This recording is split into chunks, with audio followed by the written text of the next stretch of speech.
On today's episode of Unbinged, we're talking about Peacemaker Season 2, Episode 5. We got the Prime Eagle reveal, and what the hell could that mean? It might actually be really important going forward for Peacemaker. And Peacemaker and a bunch of the other characters are now going to be in the alternate dimension. How are they getting back? What are going to be the consequences of that? Plus, we've got loads of Manta Ray fun facts that you guys can quiz us on an auto episode of Unbinged starting now.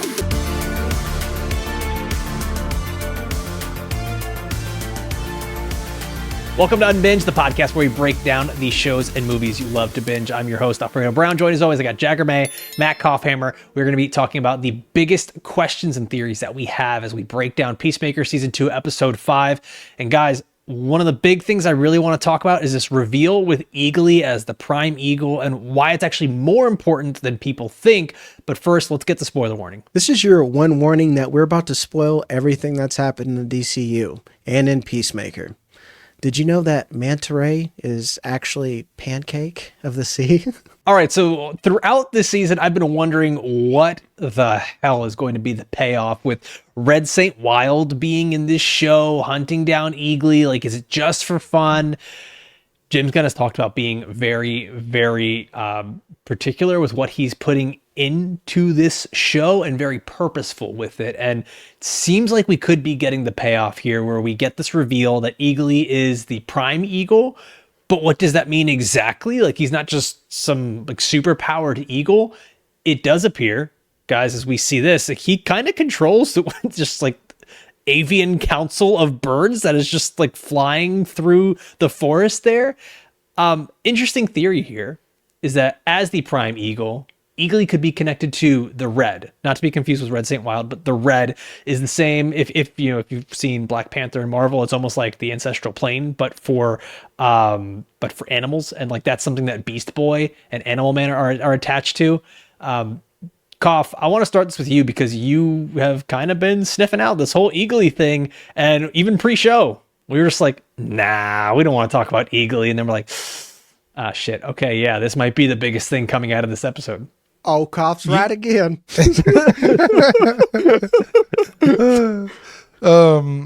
Honestly, it kind of makes me reminds me of when James Gunn talks about this like initial phase of the DCU and it being about gods and monsters, and that's why he started with like Superman, and we're getting Supergirl or Supergirl soon. So I wonder if this could be the way he opens the door to, like you said, the Red and the Green with like Swamp Thing. And this is how we get some of those more monstrous, like magical elements of the DCU to be opened up. And in a project that you may not expect that, which, you know, Peacemaker, who would think that this would be the gateway to something like the Red in the DCU.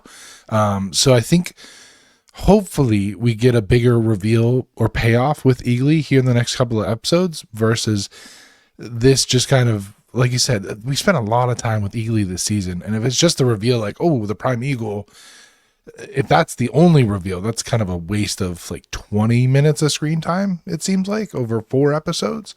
So I hope we get a bigger reveal, and I hope Eagly either has a big part to play in the finale where he like saves the day, kind of like Crypto did in Superman, or it leads to a bigger name like a Swamp Thing or a Beast Boy.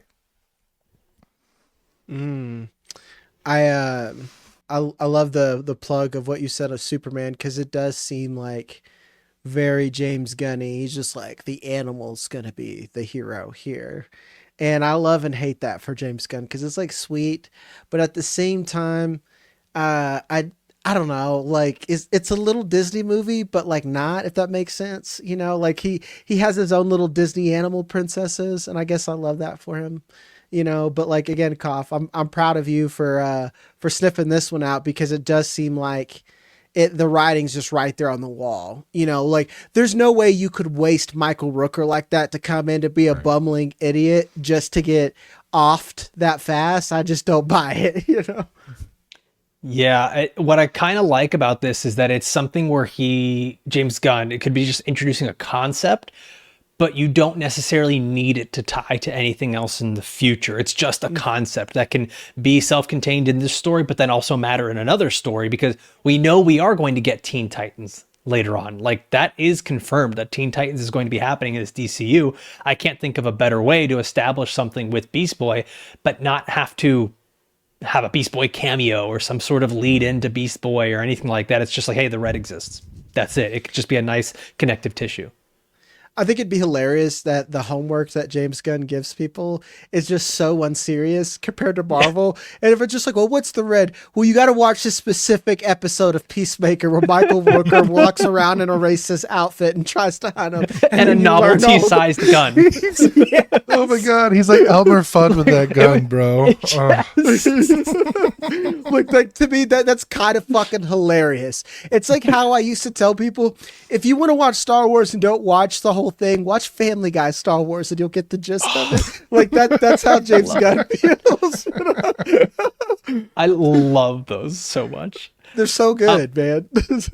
So I'm wondering here with Eagly, it's not just that, oh, he could have these powers and be super powered, but we come to find out quickly in this alternate dimension, there is no other Eagly. Like, he's there in the room and Keith is like, what's up with the bird, man? And he's like, oh, it's a rescue eagle. He's going to be my new sidekick and fly around with me. I'm wondering if that could potentially mean there is no Eagly in any of these other alternate universes, and that's what makes him the prime eagle. Like, there can only be one, right? He's the fucking Highlander of eagles. He's the anchor being.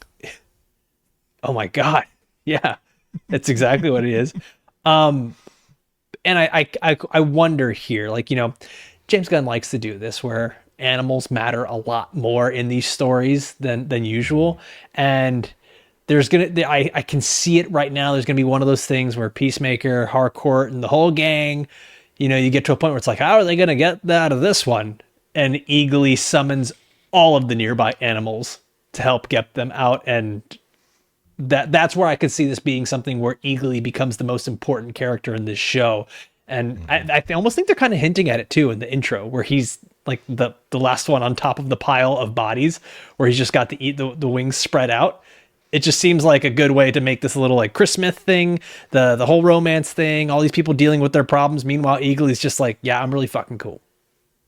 It's kind of like, you think about it, Lord of the Rings, where the Eagles at the end of the day save the day because they swoop in last minute. Yeah. Take them to Mordor. Yeah. I just imagine just like an almighty never seen that film. Just like, yeah, Alfredo's never seen Lord of the Rings before. Like, not even this month. Not even this week. Like almighty caw, and then he just summons everybody. You know, like that's it just seems destined to happen because it's like you said, they're gonna run themselves into a Gordian knot, and the only way that you can cut through all that is with a fucking eagle at that point, you know.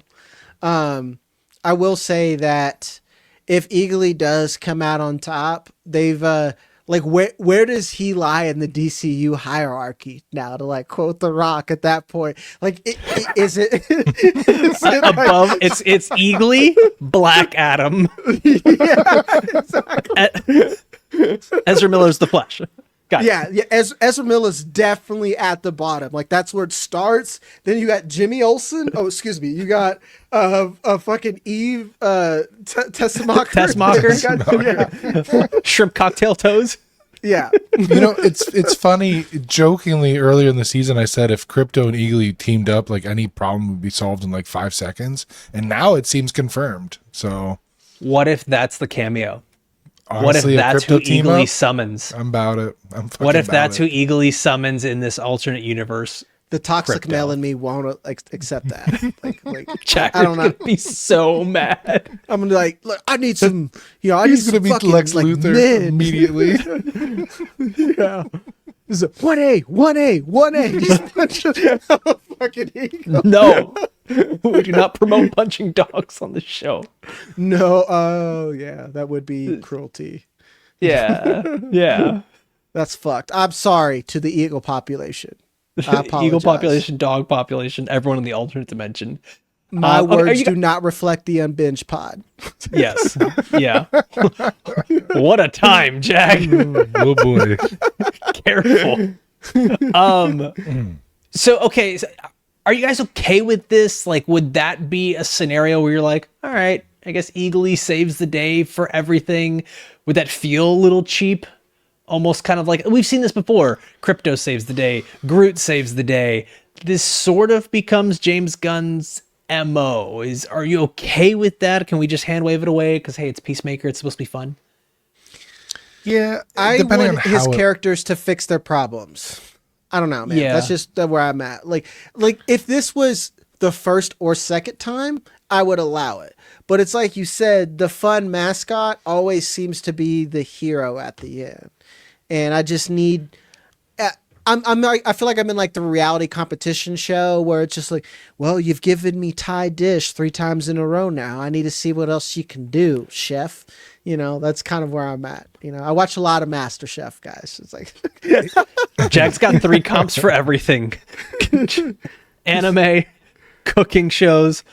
I overplayed my hand. No, you only have 2 comps for everything. Nope. Sorry. Jim, you missed it. Football. Oh, the gym. Damn it. I was so close. Kopf, what were you going to say? Oh, I was just going to say, if it's a scenario where he just lends an assist, like I could see with the way the jetpacks have been played the last few episodes, I could see him coming in, knocking out, Blue Dragon's jetpack in a fight, and maybe that causes like an assist. If that's the case, I'm cool with it. If it's completely like Eagle saves the day completely, then it's like, all right, this is a little tired. Move on, run a new play, please. And I will say, to give James Gunn credit, I don't think Crypto saved the day. He had a funny moment that kind of killed a speech a little bit, but it wasn't so much that Crypto saved the day with him and Ultraman. Right. Remember when Superman is saying brains over brawn and he does the whistle and then Crypto knocks out Ultraman and then he goes and takes out all of the, like maybe he doesn't directly do it, but then he goes and takes out all the little cameras. Like this could be a thing where Eagly does just enough where Peacemaker saves himself and the gang. And like, I don't know, man.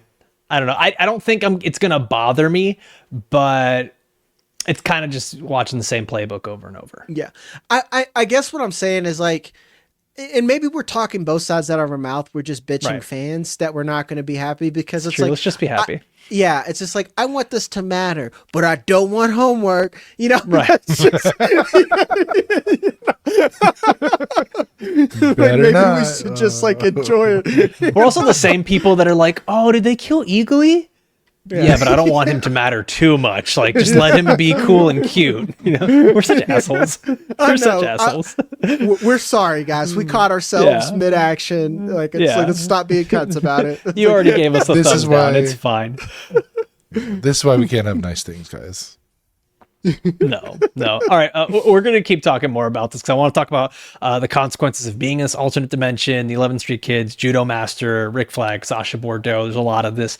But before we do, I just want to remind everybody, we've got 2 giveaways going on right now. We are giving away 2 $100 Amazon gift cards to the best theory or comment that we get here on YouTube or on Spotify comments. The other giveaway is on the Apple podcast platform where you leave a review, give us your best theory, your best comment, something that you enjoy about the show, maybe something you want to see us do in the future. And we are going to reveal the 2 winners of this at the premiere episode breakdown of It, Welcome to Derry that we're going to be doing on October 26th. So make sure you're subscribed to the YouTube channel, subscribe to the podcast, wherever you get your podcasts. We got a bunch of great shows coming up.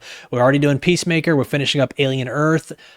We got Task, Gen V, Landman, It, Welcome to Derry, Stranger Things, Fallout, so much coming up. So make sure you are subscribed to Unbinged. Guys, this episode ends with Peacemaker going to the alternate universe, potentially with Judo Master as well. We see in the promo for next week that the rest of the 11th Street Kids are on their way to this alternate dimension, and they do get there. So what do we think ends up being the fallout of that? Because if it's everything we've been saying, that this is a potentially Nazi-controlled, whites-only universe, there's some people who are not going to be very welcomed. Kopf? Oh, no, I think it's going to be... Did you forget we were at the bottom? No, I thought Jagger was going to go first. My bad. I think obviously somebody like Adebayo in a white supremacist universe is going to have a hard time. So how are they going to be discreet enough to where they don't cause an uproar while still being able to get Peacemaker hopefully back. What I'm more interested in is, was Judo Master successful in not only following Peacemaker into the rift, into the closet itself, but was he able to get through the second door into the alternate universe, or is he stuck in that closet just wandering around, going door to door, hoping to find him? Because I think that could be a funny montage. See, now I'm going to be the curmudgeon again, and it's just like, I don't want the funny montages anymore. Like, I feel like we've had so much of it to the point that, like, I remember I was the guy that didn't love Deadpool and Wolverine because that's just all it felt like without, like, actually getting something of value. And I want that. This is a good character. We have had a good story. I kind of want to see some real, consequences for them going into this universe. I hate to say it, but, like, I want to see people die. Like, I don't know that I want to see Judo Master make it out of this. I think the jokes, like, it's the same thing over and over. I do, and I know we're probably getting the comments right now that I'm just an asshole about it, but, like, I want to see something bigger than just another funny, another joke as the payoff. Like, I want to see something bigger. And I guess even let's give Creature Commandos credit. It was silly, but everything mattered, and it made you like feel stuff almost every time. And I feel like season 1 of Peacemaker did that. Early in this season it did that, and now and they keep telling us that it's gonna land, but, like, I just don't trust people anymore. Them continuously promoting the last 3 episodes are gonna knock your socks off. Well, it's like, this show hasn't been bad, but the first 5 episodes sort of feel like they could have just been the first 3. Like, it doesn't really feel like we need to stretch it out like this. And it comes to points like, okay, you're making it weird. It's just kind of like your friend. It's just like, I promise there's no serial killers at this party. It's like, I wasn't worried, but you keep bringing it up. So it's like the guy that brags to all the women that he's got a huge dick. Oh, and it's like, you just know it's small. Yeah, and, like, that's kind of what this feels like right now. They're like, just wait till those final 3 episodes, man. You guys are going to lose your mind. And it's like, if we don't, I feel like they're almost setting themselves up for failure. Like, if it doesn't blow our minds, we're going to be disappointed. Like, just let it happen. Just let it happen, because, like, this is a show and a concept and a character that people love. Mm-hmm. I will say we are set up to have, like, a fun 3-episode arc of, like, a multiverse adventure. And I don't mean where, like, I hope we don't get montage fest, because it's like you said, Alfredo, it's like when you go on vacation and you're traveling a bunch, you're eating a lot of fast food and bullshit, and by the time you want to get home, you're like, I really want to eat something of substance that, like, doesn't make me want to shit myself. I can't keep having cruise ship pizza here every single day. Yeah, exactly. Like, there's a time and a place. Like, I love me a cheeseburger, but I'm starting to get thick. Another Mickey waffle, and I'm gonna lose my shit. Exactly. That's where I think you're at, and I think that's fair. Like I'm ready to get to the goods. Like, I'm tired of. Again, that's like enough Mickey waffles. Give me an omelet. Give me something. And this, like, dude, I love DC. I absolutely love DC. I think that's why I'm being so, like, cautious with this. Like, I really want this to hit. So, what do you think the argument's going to be from Harcourt and the 11th Street kids to Chris to actually get him to come back, or do you think it's going to fail? Do you think their first attempt? They're going to go to him. They'll be like, hey, you belong back with us. And he's like, no, fuck you. This place is way better. And you already rejected me. So why am I going to go back? You guys leave. Yeah. And that could be this next episode. Yeah. It's like, you're going to give him ultimatums. You're going to be like, okay, tell Rick Flag Sr. to fuck off. Tell everyone to forgive me for killing a bunch of people. Do you want to marry me? Okay, nope, well, all those things I have here in this world, that's because I agree with that. That's what I said at the beginning. Like Economos has the right idea. He's not killing himself. He's not like, he's like, I'm on the edge. And I'm like, sorry, I'm not making a joke out of it light, but that's kind of what they are treating it as. And it's almost like a little selfish of him a little bit. If he's truly not happy, then that's one thing. Now, let's just talk about the other side of this. Little Judo Master is going to roll up in there. And I do like that Judo Master's first. And Alfredo, I don't know if he's long for this world, because like imagine if Adebayo went in there first, you know, like it's almost like Judo Master is going to be the first colored person that's going to go in there, and he can get the first it's a brown person and like flip the fuck out. Yeah, exactly. Yeah. So like that's kind of what if Judo Master makes it, that's fine. I don't know when the Cheetos are going to tear up the lining of his stomach, but it seems like either racism's going to kill him or the Cheetos will. You never know. It's really only one or the other. If this is a white universe, are there hot Cheetos or are they too spicy for people out here? Oh my God. It's only Cheeto Puffs in this universe. There's no Takis, guys. There might not be Takis. Oh my God. You got to get them straight from the teat in Mexico there. You can't the teat. It's only white people tacos, and that's it. Sour cream and hard shells, folks. Just hamburger helper in there. I don't think that it's going to be the 11th Street Kids even convincing Peacemaker or Chris to come back. I actually think it's going to be circumstance. And I think it's going to be one of two or maybe both things, which is going to be the obvious reveal as to what this alternate dimension actually is. And the other thing is going to be this.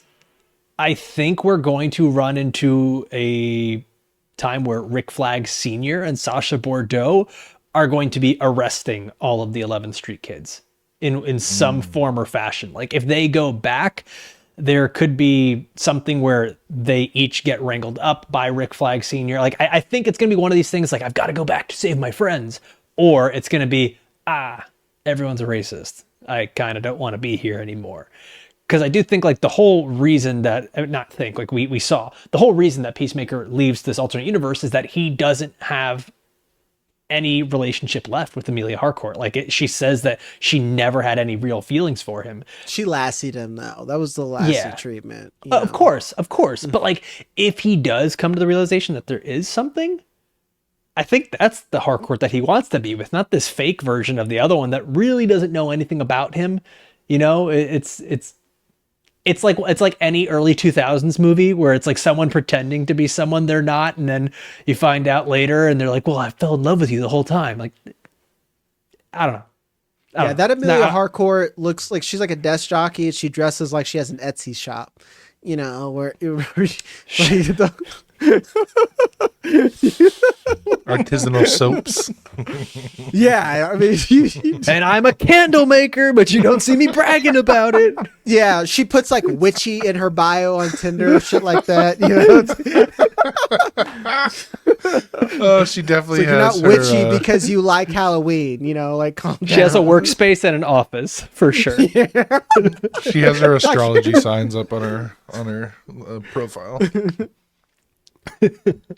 Okay, so we mentioned Rick Flag Sr. and a lot of what happens in this episode is based on his actions, what he does here, and Sasha Bordeaux, the other one. Like, so we have the whole scene where he tells Fleury and everyone to close the blinds, turn off the video cameras. Basically, I'm going to beat the shit out of Peacemaker. And he proceeds to do that. And Peacemaker takes it like a champ, man. He takes a knee to the throat or the jaw, which like, that made me wince just looking at that. But what's going on here with Flag and Bordeaux? Because in the credit, like the post-credit interview that they do, Sol Rodriguez is talking about how Sasha's kind of attracted to Rick Flag and his commitment to getting revenge for his son and how serious he takes his job here at Argus, that there is a weird sexual tension between them. Jag, is that something you're picking up on? Yeah, Rick Flag has sexual tension with every woman he's around. Let's just be honest. That's true. Like, Creature Commandos. He already banged a princess. Yeah, like he's just as someone. No, I almost said it. I almost said it. No, it's like I whatever. Like they're attracted to him. I get it. Rick Flag has a harem. Yeah, he Superman does. Callback. Yeah, I was about to say he has a harem, but like super harem. But it's more the archetype of people that you're attracted to, you know? And why are we attracted to Harcourt? It's like, wow, this is a badass chick that all she cares about is submission and she can kick the fuck out of people. who is Rick Flag to women. You know, it's not that hard to see why like Rick Flag's attractive. He's also like the boss and he's got Riz. So that just happens, you know, it's just, it's a burden. Not everyone has it. And some people do. It's a burden. That's more of a curse, Jagger. Come on. Jag's like, it's my cross to bear, you know. I'm a sex addict. Insert Idris meme from The Office. Yeah. So who do we think makes it out of this? Do we think Rick Flag Sr., Sasha Bordeaux, the 11th Street I don't Kids, think Judo Bordeaux Master? does. Okay, interesting. I feel like want she Rick does. Flag to make it out, but like Bordeaux is like, I mean this literally on how you would say it in writing, not that like the character itself is trash. She's a throwaway character, you know. She comes She's in literally as like a a red love shirt. interest. Literally a red Yeah. shirt. Her name is Bordeaux. Maroon. Like, Yeah, yeah, yeah, yeah. yeah. Practice squad player. Plus- like she's there to get jobbed out, essentially. You know? Plus, she's a Put the heavy- cyborg, so there's always the option where they can kill her and then have her come back because she's a cyborg. So there's always that possibility. Rickety cricketer, just make her come back worse and like more robotic. Yeah, go literally. Well, Nebula, just pull a Nebula with her every time she comes back on screen. She Oh, has a yeah. new part. Yeah, I want her to stay, but for very, very different reasons. for personal reasons. Yeah, there's nothing to do with the story. Good Alfredo Lord. loves the plot. Let's put it that way. The plot plot. looked great in those pants. So I think we lose Judo Master. Yeah, I think it's probable we lose Rick Flag Sr. in some sort of character arc. I know that vengeance isn't bad for me anymore, or vengeance is bad for me, excuse me, type thing. I'm wondering if we lose any of the 11th Street Kids. I don't think we will. Adebayo would be one that'd be most impactful. You can't kill. I could see Just can't. I could see He's off Economos. limits. What's Steve Agee gonna do? Come on. Oh You know, no, but like that would make sense because like Sacrifice if you're himself. Character arc. He's no longer a coward because he sacrificed himself. Well, to it's- not his be a friends. pussy anymore. yeah, or maybe Fleury. Like Fleury seems like a guy that could easily be A like jobber. He's a jobber. Yeah. Yeah. Like Tim Meadows has never lasted a full season of a TV show. Like hardly, you know. It's either the network's going to cancel it or he's going to die or get written off. So speaking of Agent Fleury, we kind of see that when John Economos is booking Chris Smith into the system, he sort of gives him the nod, the same nod that he gives him the first time when he meets him out at the Argus truck. And he just like kind of tells him, it's good that you did that. You know, there's a very, I don't want to say obvious, but it seems to be just like a growing fracturing of Argus where there are people that want to do the right thing. And there's kind of the still shadow government that's always been there when it was Amanda Waller, now to Rick Flag, to Sasha Bordeaux. Like it's just kind of, these people aren't really looking out for the best interest of anyone. They're just looking out for the best interest of themselves. Yeah. I was going to say, to believe it or not, and I know Argus is like, the grand scheme of things, way more important than what any of us may do on our day-to-day job. But it's very indicative of any job where you ever get annoyed where you're just like, I am tired of whatever fucking agenda this is. Like, I just want to show up to work and do my job, you know, like it's like for what we do, it's just like, hey, remember when we made content for a living and didn't play Game of Pods? Let's just like, that's just like what we do. I imagine at Argus, someone's trying to move up. Someone's trying to use or abuse their platform for whatever nefarious reasons. We see, to not bring real life into this, we see cops just like, oh, I'm a cop and I'm going to stalk a chick because I just have that info. That's like everyday fucking things, shit like that, you know? So I can imagine it's just exhausting working at Argus to go from Amanda Waller, who's just like, oh, you made fun of my dress, I'm going to send you to die. And now you got, you know, upset daddy in charge. And you're like, okay, well, let's just waste government resources because of revenge, you know? And I think there's also an element of like professional jealousy, because the scene when Fleury goes to the office where Rick and Sasha are kind of buddy on the computer, you could see that Fleury's like, what's happening here?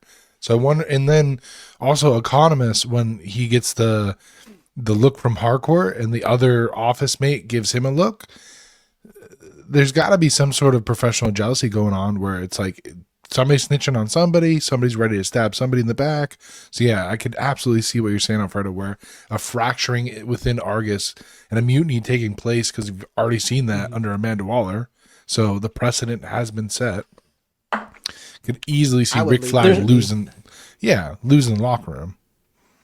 Well, I think there's like a dichotomy here, man, where it's like we have kind of been expecting the 11th Street kids to be the one to fracture because we were thinking Harcourt is turning on people, or you've got Economos is having to work against Peacemaker, but then kind of with him. So it's like, what's going to happen to them? And the whole time there's been that foreshadowing of like, nothing's ever going to tear us apart.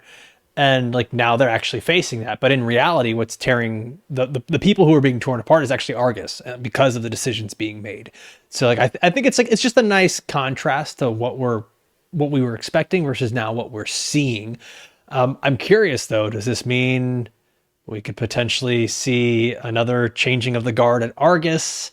Does Amanda Waller come back into the picture? Does Harcourt become the head of Argus? Like what could happen there? Or just tear it down. Just put it that would away. make the most sense. Like I could absolutely see them like offering it to Harcourt, and it's like she's had that personal growth where she doesn't need this government job anymore and turns it down or something. Yeah, I want them to turn it down and make checkmate. Ooh, maybe. But especially if Rick doesn't survive this season, I could absolutely see them bringing back Amanda Waller, because, or if they do offer to Harcourt and she pulls a Jim and goes, nah, we don't really need that. And then they're like, well, we need somebody. And then boom, Dwight gets picked, aka Amanda Waller gets picked as the office manager. Ooh, what if Argus is in such a bad spot? Rick Flag Sr. is no longer running it. The tie-in is Lex and what I forgot, what was his group, World Defense? Oh, it was dumb. Yeah, it was fucking stupid. It was something like that. I can't remember global, right now, but I mean, it sounds like something Zack Snyder would write. You know? Yeah, but that could be your new tie-in, right? Yeah. Where like somehow Lex gets exonerated, and then now he has some sort of like. There's a lot of ways they could go with this. I'm curious. Do you guys have any leaning towards what you think the tie-in is going to end up being with these final 3 episodes? Because it's supposed to tie into Superman, Man of Tomorrow. I think they're going to bring something out of the universe. They're poking some type of bear in there. I did see a fan theory say that the little closet doohickey that opens the portal may be a version of a mother box. So then that could be a tie-in to Darkseid, or this is just boom tubes that they're a boom. Yeah. By the way, this may be a version of a boom tube. Yeah. James Gunn, like he does this thing where he'll just do stuff for shits and giggles.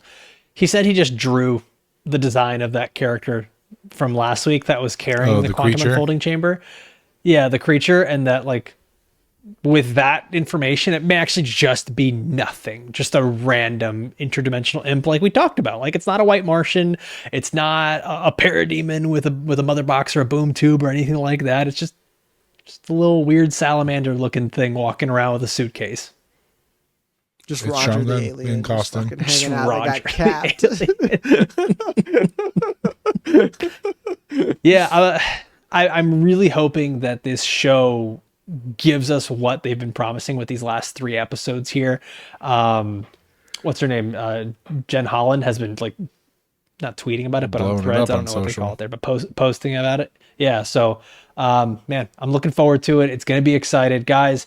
We talked a lot about this episode, which didn't have too much, but I think we found enough things to break down here. And we're going to be back again next week. As always, we're going to be talking about Peacemaker every Friday here on YouTube, and the audio drops every Monday for you. So as we keep going on here, make sure you are subscribed to the show wherever you get your podcasts. As always, I want to thank everybody for watching or listening all the way through. For myself, for Kopf, for Jag. We'll see you next time. Adios.